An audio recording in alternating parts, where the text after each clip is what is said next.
Nakakalpot ako yan. Pinakal mo talaga kayo. Talaga, hindi yung panaginip. Naku, tigilan niyo na. Tigilan niyo na, tuloy-tuloy. Tignan mo, panoodin mo mabuti. Naku, magkatabi ako. Ha?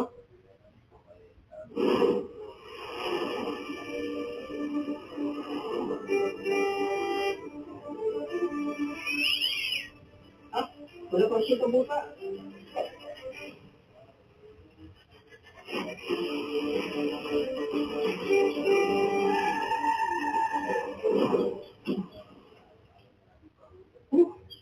Teka na tayo dun ah. Hoy! Bata! Nagpapakamatay ka ba? Kung magpapakamatay ka, pwede bang huwag ka naman damay? Sorry po, Manong. Buwiti! Ikaw naman kasi, bakit sa gitna ng kalsada ka pa naglalakad? Ang tip-tip mo kumandil. O sige na, iwan na kita ha. Huwag ka na ulit pupunta sa may bandang kalsada. Kung ayaw mo